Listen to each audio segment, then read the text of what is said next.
you can just send a gift. That's all she said. No hello, no how are you. Just that one sentence like I was an afterthought. Or worse, a problem to be handled quietly. She was talking about the welcome dinner, Nathan's engagement celebration hosted by his fiancé's family. Judith, his mother, had taken over the planning as usual. Vineyard venue, outdoor string lights, curated playlist candles in mason jars.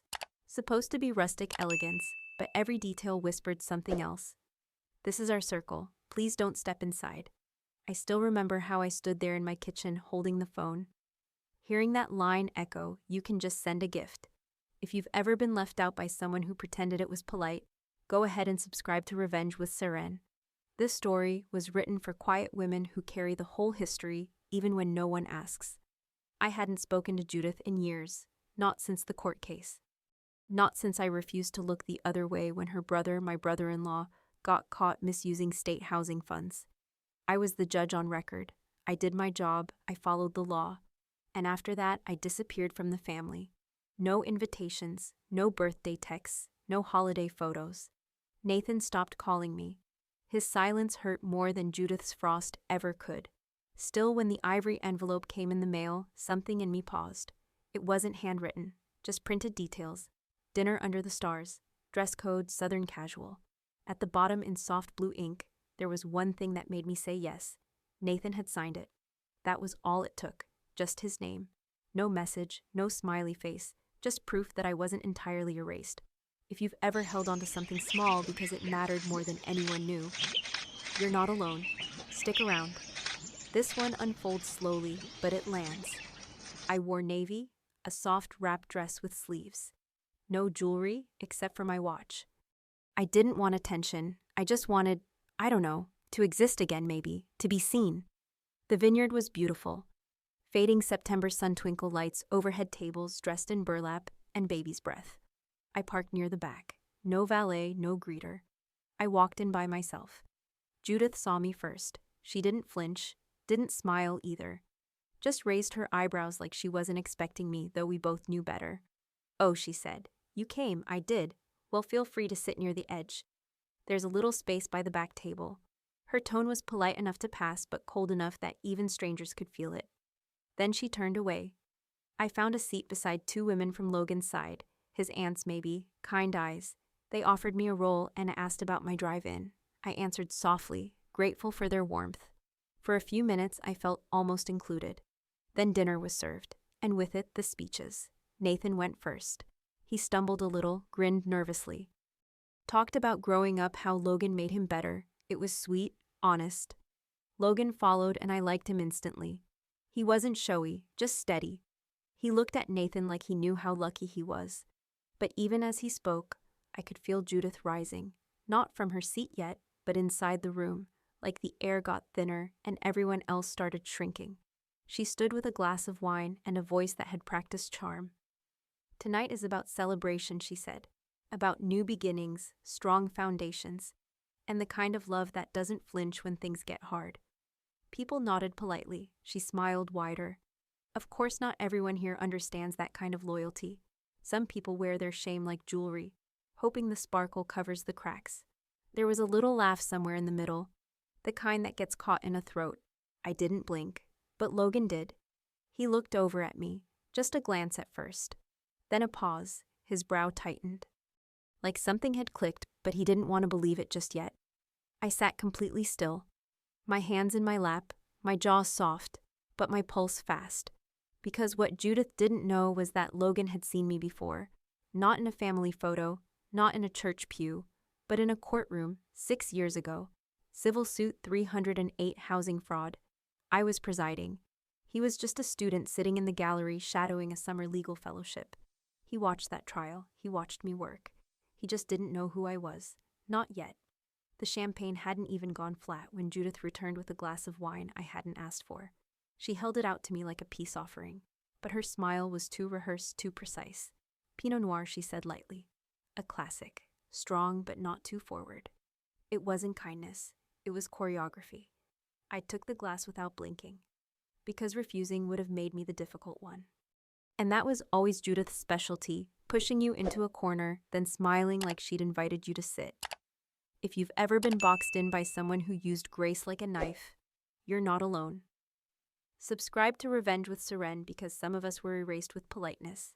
I wasn't introduced to the bride, not to Elle's family, not to the cousins or the neighbors or the out-of-town friends Judith used to ask me to host for sleepovers when Nathan was small.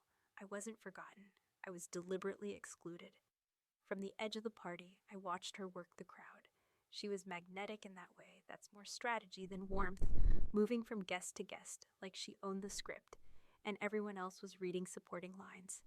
I stood near the patio heater just outside the soft circle of string lights, listening to the wind skim the tablecloths. I wasn't there to make a scene.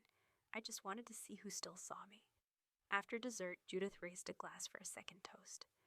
"We are so proud to welcome Elle," she began. "She's radiant, generous, composed, everything we could have hoped for in a daughter-in-law." There was a pause, a practiced one. She smiled gently. Some people arrive in a family like sunlight, others like obligation. And I think tonight we all feel the difference. No one gasped, no one clapped. But someone near the cake table looked at me just for a second, then quickly looked away. She'd heard it. They all had. I didn't respond. I didn't shift. I just let the words settle like dust on a polished table. Judith didn't want me to fight. She wanted me to fracture, so I stayed still.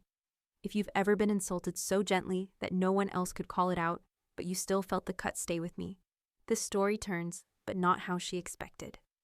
As people drifted back to their conversations, Judith passed behind me. She didn't pause, didn't turn, just dropped one final line. "You should have just stayed home." I didn't flinch. "I was invited," I said. Her steps slowed for half a beat. Then she disappeared into the crowd. I wasn't angry. I was awake. Because this wasn't just social shade. It was historical revision. Judith rewriting the family story without me in it. The next morning, I was home before the sun had fully risen. No goodbyes, no group photos, no closure. By noon, I was standing in my kitchen again, pouring coffee into a mug I'd kept since law school. The silence was familiar but sharper now, like the shape of a wound after it's been reopened. Then came the call. Atlanta area code, no name. I almost let it ring out, but something in me reached. "Hello, hi," said a calm voice. "I hope this isn't too forward. My name is Logan Price. I think we met at the engagement dinner. You were near the heaters. I recognized you." I didn't answer right away. "You're Judge Monroe, right?" he asked. My throat tightened. "I am." He exhaled. "I sat in on your ethics ruling Carlton Estate 3 years ago. Your dissent was the first thing that made me want to stay in public law." There was a pause. I didn't want to start my marriage by pretending I didn't know who you were. That quiet truth, it landed. "I'm sorry," he added, "for how you were treated." "It's not your apology to give," I said softly. "I know," he said. But I didn't want to be part of the silence. That night, a message came from Nathan. "Can we talk before the rehearsal? Just you and me."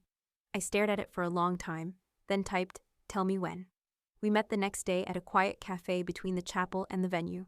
Mid-afternoon light drifted through dusty panes. The place smelled like lemon oil and memory. Nathan stirred his tea like he was buying time. "Then why didn't you say anything?" I looked at him. "Let the silence speak first. She insulted you in front of everyone, and you just sat there." "Because the truth doesn't need a microphone," I said. "It just waits." He looked down, then back at me. "Logan told me everything. Who you are, what you've done, and what did that change?" He didn't answer, but I saw it in his face. That moment, when someone realizes they've believed the edited version of a story for too long. Before we left, he said, "You never made me choose between you and her." "No," I said. "But one day you may have to choose what's true." We didn't hug, but something unspoken passed between us. Not forgiveness, not yet, but clarity. And that's where healing always begins. The rehearsal dinner was held at a historic inn just outside Atlanta, one of those colonial homes with uneven floors, yellowed wallpaper, and chandeliers that dimmed more for mood than light. The room smelled faintly of lemon wax and old linen, and the walls carried too many stories to stay quiet. I arrived alone just before sunset, wearing charcoal gray, not black. Not navy, just neutral enough that no one could accuse me of standing out. Judith was already there, floating from guest to guest in a silk shawl and practiced charm. When she noticed me, she didn't greet me. She pointed instead to a table near the wall, half-shadowed just beside the kitchen doors. Not the family table, not even close. Dinner was plated and quiet, assigned seating. I saw the cards hand-lettered in cursive ink. Everyone had full names, titles, hyphenations. Mine simply read Miss Monroe, cold, clinical, distant. But I knew better, because on the venue's event permit, the one they filed for after the city pushed back on occupancy limits, my full title had been required. Judge Diane L. Monroe. They needed me on the form, not at the table. Across the room, Logan caught my eye and gave the smallest nod. I returned it, quietly. Judith's friends were louder than the silverware. They swapped stories like currency, who had RSVP'd, who had canceled, who only came for the photos. I didn't speak. I didn't need to. Then came the second course. And with it, Judith stood again. Not as a host, but as someone unable to surrender the spotlight. This family, she said sweetly, has survived its share of trials. And not every presence has been by choice. But this, she gestured toward Nathan and Elle. This is what it looks like when love is intentional. No one gasped. But I saw it, the stiff shoulders, the awkward pause. A man across the room, mid-60s, maybe leaned toward his wife. That was unnecessary, he murmured. She didn't respond. Just placed her hand on his forearm. Then Logan stood. I wasn't planning to say anything, he said, but I feel like someone should. His voice was calm, measured. But the room stilled. There's someone here tonight who taught me what integrity looks like. Not in theory, in practice. And she's not standing. She's seated quietly at the edge of this room where others tried to keep her. He turned his head, just enough to meet my eyes. And I want to thank her for showing up when silence would have been easier, for staying when others wrote her out. I didn't move, but something inside me settled. A recognition not just spoken, but received. I noticed Judith's jaw tighten. Ella lowered her gaze, her napkin clenched. Then she stood to refill her water, unnecessary but deliberate, and brushed past Judith without a glance. Later in the hallway near the restrooms, Ella caught up to me. I didn't know who you were, she said quietly. Not really, not until after the engagement party. I started asking. I didn't answer. I let the silence breathe. She never mentioned you. Not once. When I asked, she said you were someone who stayed too long. Someone unnecessary. That part didn't sting anymore. It was too familiar to hurt. I stayed, I said, because someone had to. Ella looked down, then back at me. Would you still come tomorrow to the ceremony if I'm still invited? You are, she said. You always should have been. From the far end of the hallway, Judith stood watching us. She didn't speak, just turned away. But for the first time, I knew she wasn't the only one shaping the room. That night, I sat near the window in my hotel room, watching the street lamps flicker across wet pavement. I didn't feel triumphant, just steady. Because sometimes the story shifts without a fight. Sometimes truth just waits until someone finally chooses to see it. I arrived early, not to be seen, but because I've learned there's power in being in place before anyone thinks to look for you. The chapel was still empty, but not silent. The wood floors creaked like they remembered older vows. Light filtered through stained glass in long slanted beams, gold, lilac, and blue. There was something sacred in the quiet. I chose a seat midway down the right aisle, not too close, not too far. A spot where no one could accuse me of wanting attention. But before I could sit, a woman with a clipboard approached. Miss Monroe, I nodded. You've been reassigned. She handed me a small folded card. Front row, groom's side, next to his father. I didn't say anything at first. The air caught somewhere between my collarbone and my breath. That seat wasn't empty by mistake. It had to be chosen. Guests began to arrive in soft waves, heels on tile, whispers, perfume clinging to wool coats. Judith entered last. Her dress was champagne silk, her necklace the same pearls she wore the day she told me I didn't belong. She moved toward the front pew with a practiced smile, then stopped. Her eyes landed on my card. It was printed clearly, Judge Diane L. Monroe. She didn't greet me, didn't flinch, just sat down, 2 seats away. Nathan's father leaned toward me and whispered, he insisted. I nodded. I didn't need credit, but I understood what it meant for Nathan to make space publicly. The music began, a string quartet, Bach maybe, or something made to sound like it had always been playing in the background. Bridesmaids moved in soft rhythm down the aisle. The crowd hushed, and then Ella. She walked slowly, no flash, No flourish, just steady. But what stopped me wasn't her dress. It was her eyes. She looked right at me, not past me, not through me. She saw me and smiled. Judith noticed. The ceremony was brief, intentional, vows written by hand, a candle lit for those no longer present. A silence held longer than necessary, maybe just to breathe inside the weight of what they were building. And then Nathan spoke. "I want to thank those who shaped who I am," he began. My parents, of course, each in their way. A few polite laughs. He paused, then looked at me. And to the person who taught me that showing up doesn't always look loud. That sometimes love is quiet, steady, unshakable. Diane Monroe, you were always there, even when others stepped back. All eyes turned, but I didn't flinch. I just nodded small certain. Because sometimes the most powerful thing you can do is simply stay seated in the truth. Judith didn't move, but I watched her hand tighten around the edge of her clutch. After the ceremony, as guests filtered into the courtyard, Elle found me. She didn't say much at first. She just reached for my hand. "You changed the story today," she said quietly. I shook my head. No, I just stopped disappearing from it. She blinked fast, the kind of blink women do when they're not going to cry. Not here, not now. Then she leaned in. "You'll sit at the head table tonight." I opened my mouth to protest. She shook her head. "You belong there, and this time no one else gets to decide." The reception was warm amber lighting, live jazz tables wrapped in eucalyptus and linen. The head table curved around the dance floor. My name card was placed between Nathan's father and Elle's cousin. Judith's was 2 seats down. I said nothing all night, not out of resentment, but because silence had finally done its work. I didn't raise a glass, didn't make a toast, didn't ask to be heard. And still I was seen. 2 weeks after the wedding, a thick envelope arrived. Soft blue paper, no return name, just an Atlanta zip code. It wasn't Nathan, and it wasn't Judith. Inside were 3 photographs and a handwritten note. The paper was simple, the ink slightly smudged.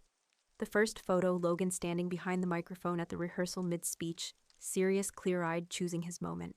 The second, Nathan and Elle at the altar. My face just barely visible in the corner. The third stopped me. It was taken in the courtyard. Candid. I was turned slightly away, listening. Nathan stood beside me mid-sentence. My body was relaxed. We looked like mother and son, because in many ways we were. Elle's note was brief.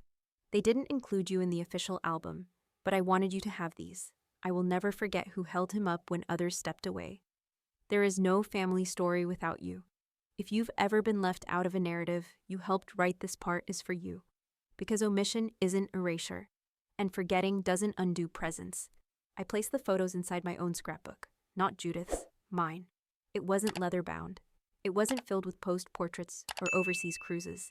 It held printouts of Nathan's report cards, a college essay I'd helped him rewrite, a program from his graduation where I sat 3 rows back while Judith was on a cruise in Valencia. It was messy, honest, real. That same week, my clerk forwarded me an email from the county administrator. Judith had requested a letter of support for a community housing grant. Her name was listed first. Mine wasn't mentioned, even though the grant proposal was built directly on a pilot program my courtroom had created.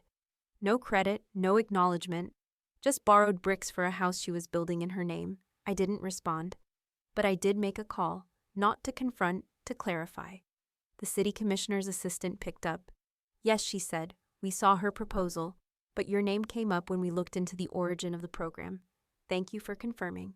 She paused, then asked, "Would you be open to speaking at the Summer Civic Conference?" I said yes, not for recognition, but because when truth is invited to speak, it should accept the microphone. Later that evening, I found myself scrolling through the online gallery from the wedding, public, shared by the photographer. It was beautiful, soft filters, light flares, the kind of album people share for decades. Out of 120 images, I appeared in only 2. Both blurry, both in the background. Judith, however, was in nearly a third, smiling, centered, posing like it was her legacy being celebrated. At first, the ache rose, that slow, familiar throb of being deliberately cropped from the picture. But then I remembered Elle's note. "There is no family story without you." That sentence mattered more than any centerfold. A few days later, Elle invited me to lunch. We met at a quiet cafe downtown, clean booths, real silverware, No performance. She brought a small box wrapped in green paper tied with twine. "This is for you," she said. Inside a leather-bound planner, dark brown, my initials embossed on the front. And beneath it, a note: "Logan and I made a donation in your name. Juvenile Literacy Fund. For every child who left your courtroom with a book instead of a record." I stared at the page. I didn't speak. She continued, "I don't care what Judith includes or excludes. Our children will know. That's what legacy is, not applause, not albums, but memory preserved by those who choose to remember." Before we left, she slid a final photo across the table. Nathan, at 12, standing in front of a science fair poster. In the background, I was holding his coat. She smiled. "Logan found it in an old yearbook archive. You were always there. We just didn't always see it."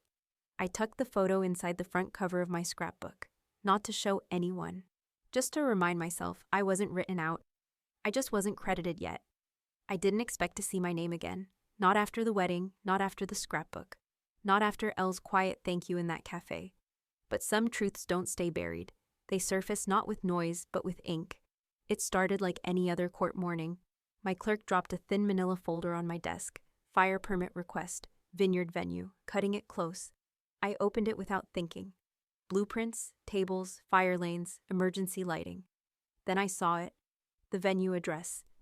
The same one from the engagement dinner. I read through the documents carefully, then did what I'd done for 20 years. I signed. Diane L. Monroe, Superior Court, Fulton County, and moved on. Because that's the thing about service: when you do it right, no one claps, no one remembers. It just holds.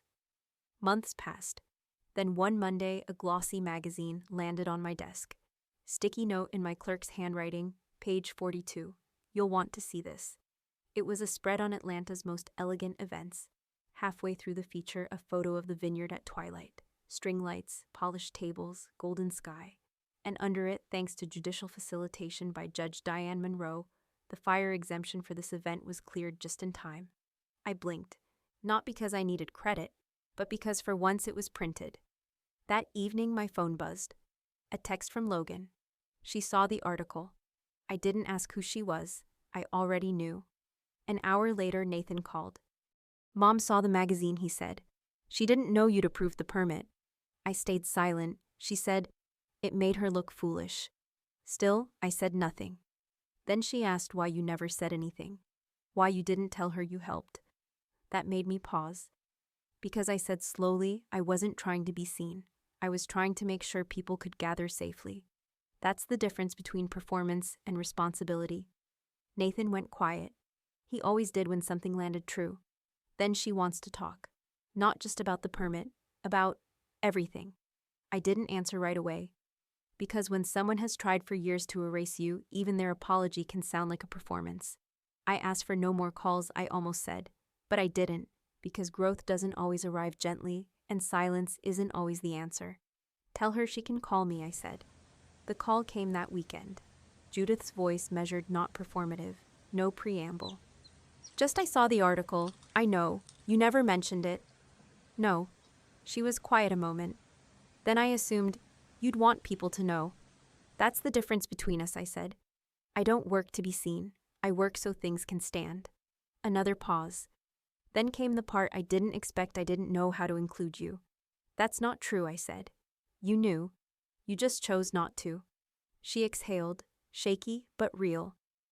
"I saw you as competition." I didn't reply. "You never fought me." That made it worse somehow. Still, I said nothing, because she wasn't done. What would it take? For us to begin again, I looked out my window. The cherry tree was in bloom, edges flushed pink like something starting quietly. "We can't begin again," I said, "but we can start from here." 2 weeks later, I was invited to a civic luncheon. I assumed it was about restorative justice. But near the entrance was a poster board of photos from community projects. One image showed the vineyard lit under twilight. In front of it sat a framed copy of the permit. My signature clear in the bottom corner. No plaque, no arrow, no spotlight. But there it was, printed, present, quiet but undeniable. After my talk, Judith approached. She didn't compliment me, didn't fawn. She just nodded once and hugged me, briefly, without flourish. It wasn't warm, but it wasn't fake. That night, Elle texted me. She told Logan the truth. About you, about everything. Then she said she finally realized who she'd erased. I didn't reply. Instead, I pulled the original permit from my file and slipped it into the back of the scrapbook Elle had given me, not to display, not for credit, but to remember sometimes the thing holding the story together isn't the part people pose with. It's the scaffolding, the structure. And some signatures don't need applause, just permanence. I didn't see Judith again for several months after the luncheon. There were no long phone calls, no holiday invitations. But there was a shift small and steady, like the sound of something heavy finally being placed down. One morning in early spring, I received a text from Nathan. It simply said, "Would you be willing to come over? Elle's expecting. We'd like to talk." I didn't reply right away. I stared at the screen for a long time. A baby. A new chapter. I said yes. When I arrived at their house, Elle opened the door. Her belly was small but noticeable. Her eyes were tired, glowing. Inside, everything smelled like cinnamon and wood polish. There was a blanket draped over the couch, a baby book on the coffee table, and something handwritten on the fridge. It was a calendar. The due date was circled in blue ink. Underneath in neat letters, names we like: Rowan, Caleb, Diane. I blinked. Elle smiled. He chose it. Nathan came into the room and sat beside her. His hand rested on hers. "I want our child to know who really shaped this family," he said. "And I don't mean in the traditional way. I mean the person who taught me what it means to stay. To show up, to act without needing applause." I looked down at my hands. I was quiet for a long time. "You don't owe me anything," I said. Nathan shook his head. "It's not about owing. It's about finally telling the truth." Later, Elle handed me something wrapped in brown paper. It was soft, rectangular. I opened it slowly. It was a new scrapbook, but this one wasn't empty. The first page was a copy of the engagement permit with my signature underlined in gold ink. The second page held that candid photo from the courtyard, and the third handwritten letters from Logan, Elle, and Nathan, each thanking me in different ways. I turned the pages slowly, one by one, absorbing every line, every image, every quiet acknowledgement. When I got to the last page, I found something I hadn't expected. It was a note from Judith. Short, no flourishes, no flattery. "I can't rewrite the beginning, but I won't erase you from the rest. Thank you for showing me what it means to serve with dignity. I hope this book stays open for a long time." There was no signature, just the letter J. That night, I placed the scrapbook on my bookshelf, face up, open to the first page, not to display, not to boast, but to remind myself I was never invisible. I just worked in quiet spaces. And one day, even quiet legacies find their voice. What stays with me is how she never needed to prove anything. She just stood in her truth, and that was enough. The real power wasn't in the title or the silence, but in the dignity she carried through it all. Her revenge wasn't loud. It was knowing who she was even when no one clapped. If this story echoed something in you, subscribe to Revenge with Seren, where quiet strength always has the last word.